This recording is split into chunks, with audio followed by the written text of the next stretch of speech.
Welcome back guys to another video, and this is Barca Bits, and today we'll be talking about the horrendous game between Atletico Madrid and Barcelona. What went wrong, guys? What went wrong? What went wrong? Let's talk about the game. Guys, the high line didn't work today. It didn't work today, as in the case of throughout this season. It has not worked, and today it was again exposed. It was exposed against Chelsea. It has been exposed practically by everybody this season.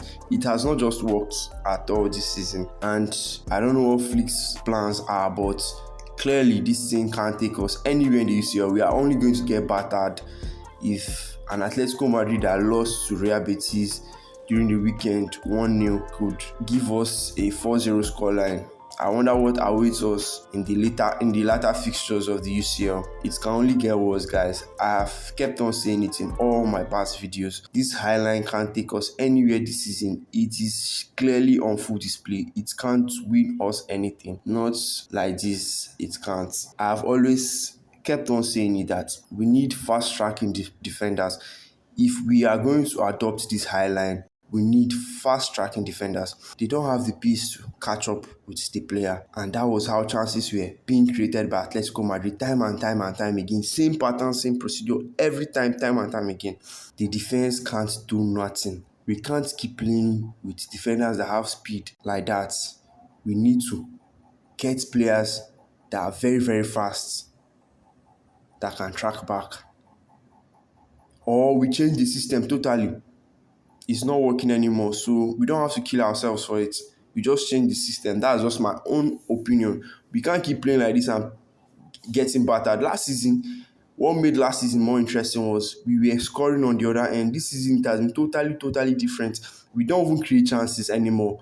We just do sideway passes. Yes, Pedro is not there, but we just do sideway passes. No chance. Everybody is worn out. Let's talk about Fermin, guys, because if I don't talk about Fermin, then this video has not been made. Fermin is not a big game player. Guys, let me just take you back a little. When was the last time Fermin had a big game performance? I'm waiting. You can take your time and think it through. When was the last time Fermin had a big game performance? It has not literally happened since I knew Fermin. Fermin only scores golazos against small teams or teams that are struggling. He only performs, he only has a masterclass when we are playing a team that is not good enough. And that has been his case for a very long time now. So we have to talk about him. Today he was definitely awful, very awful. I think he was like our worst player in the midfield. He was definitely very awful. So I don't know moving forward what the coach has to tell him in big games for him to improve and become better, because clearly what we saw today is not what I want to be seeing in big UCL games. He has to step up. Rafinha's and Pedri's absence are very crucial for this team. Like, you can tell that without these players, we can't perform at 100. When these two players are not there, we are at 50. Because the chances on the other end, I'm not saying they would have improved our defense by any stretch, but the pressing, the control, the pressure, everything would have been more different than what it is now. And we would have played definitely better, would have created more chances, would have gone toe-to-toe with the scoreline, would have made it uneasy for Atletico Madrid. But looking at the absence, we can clearly see that it really affects us very well. Lamin's performance has not been great.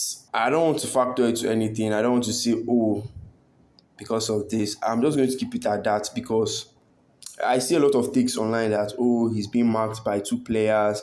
It's not like last season when he was being freed and stuff like that.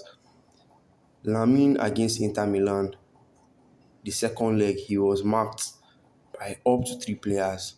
That Lamine we saw last season is not the same Lamine we are seeing. We have to be honest with ourselves. We don't have to keep giving excuses for things that are clearly in our faces. Lamine last season and Lamine this season are totally 2 different players. But I'm just going to say maybe it's due to this pubalgia that he has that's making him uncomfortable playing as he used to play. The pace he used to have. He doesn't even go at defenders anymore as he did last season. He's a totally different Lamine. I saw a take one time online where somebody said he's now more matured. Like, nah, he's not. It's because he's not the same player he was last season. I would take Lamine last season over Lamine of this season. Even if he has put up more numbers, I would take Lamine of last season because he was a threat. He kept on being a threat, creating chances for others. Even if he doesn't take any glory, he's still very young.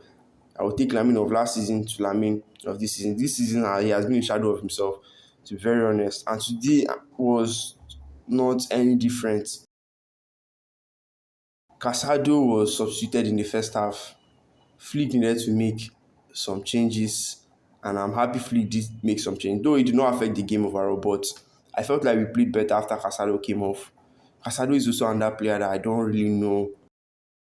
I don't have comments on him because Casado has. I don't know. Casado also has been a shadow of himself. The Casado of last season we saw against Bayern has not been the same Casado we are seeing. Sideway passes. I think our best midfielder by far is Pedri, followed by De Jong. If these two are fit, there is no opponent you can't take down. And Pedri's absence really showed again today. We could not do anything. And hopefully second leg is going to be there with Rafinha so that we can see what we can do. Though, to be honest, I'm not a fit field person to believe that we are going to overturn this 4-0 scoreline. I'm not sure Atletico are going to sit, especially with our defense. If our defense was not like this, I would have had a little bit of hope, but not with this defense. We can't play Atletico 4 and they don't score us nothing. Like, it's not going to happen. So, people that are already having their hopes high, it's not going to happen. Let's just focus on the remaining trophies this season and move forward because that's just the only solution at this moment.